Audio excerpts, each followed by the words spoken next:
जय जगन्नाथ।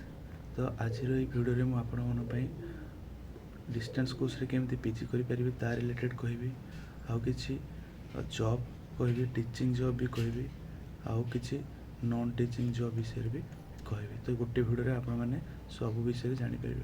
तो फास्ट अच्छे आमर फास्ट अच्छे कि डिस्टेंस कोर्स जोटा कि पीजी पाइका अच्छी। तो से एलिजिबिलिटी कौन भी ग्रेजुएट जो मैंने कर अप्लाई करेंगे। Master in arts PG Odia English Sanskrit economics political science history sociology social work education commerce पे अच्छे। तो एडमिशन ओपन 18 मार्च 2025 क्लोजिंग डेट अच्छे 31 मार्च 2025। तो नेक्स्ट है कि आपण मानक ऑनलाइन fmuniversity.nic.in विजिट करेंगे। आउ सेठी लिखाई तो admission to distance mode programme for the academic year 2024-25 सेठी क्लिक करेंगे। जहाँ भी इनफॉरमेशन देवा कथा देवे देलापर 600 टका पेमेंट करेंगे। पेमेंट कलापर गोटे गूगल लिंक आसो ताको फिल करदे। फिल कलापर आपन को गोटे से डेट कौन करा पड़े ना ओरिजिनल डॉक्यूमेंट्स और फोटो कॉपी गुड़ा मैंने जेरक्स नहीं जावाई पड़ो 31 मार्च भितर है। 31 मार्च भितर जदि आपण मैंने फकीरमोहन यूनिवर्सिटी को जाऊना डिस्टेंस एडमिशन देन हो पार ना। किंतु जीवा पूर्व आपको 600 टका ऑनलाइन पेमेंट आगे करने पड़ो जो से जो fmuniversity.nic.in को जाकि है। नेक्स्ट टाइम जावा जॉब को। तो यहाँ गोटे आमर देखिए अस्तरंग डिग्री कॉलेज पुरी। तो ये कौन कही ना लेक्चर इन इंग्लिश और पीईटी पैंका और लेडी अटेंडेंट पैंका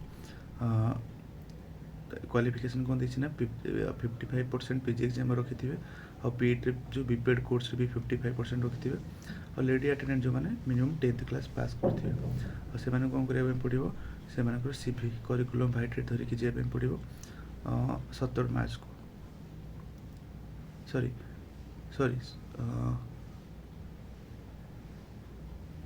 नहीं 3 अप्रैल को सॉरी अप्रैल 3 को आपन को जाकि पहुँचे पड़ो कौटी ना अस्तरंग डिग्री कॉलेज पुरी पाखे बुझीगला। नेक्स्ट जब बुझा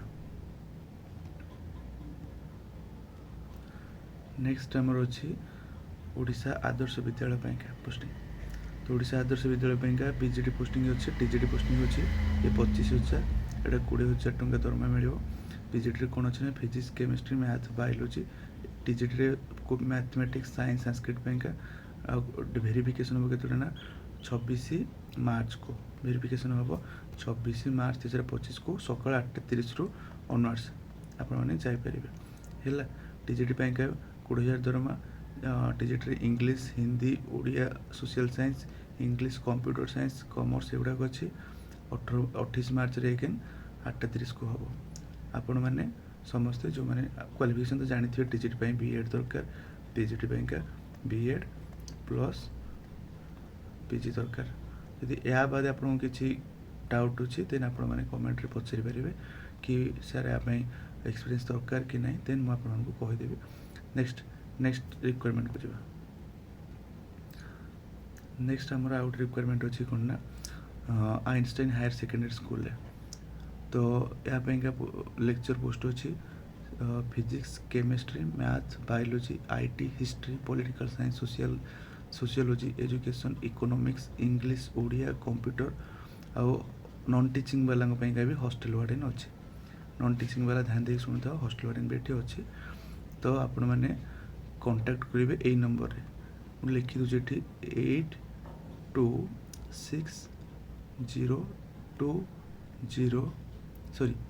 270151 किंबा कांटेक्ट करेंगे 77491843 ये लिखाई नंबर गुड़ाक आप कांटेक्ट करेंगे। तो ये जब आम आसवा नॉन टीचिंग पोस्ट को ये जोटा कि ऑपरेटर एंड हॉस्टल वार्डन कही आइंस्टाइन कॉलेज रे ये जो नंबरटा लिखी है आपको कांटेक्ट करके आप जापर है।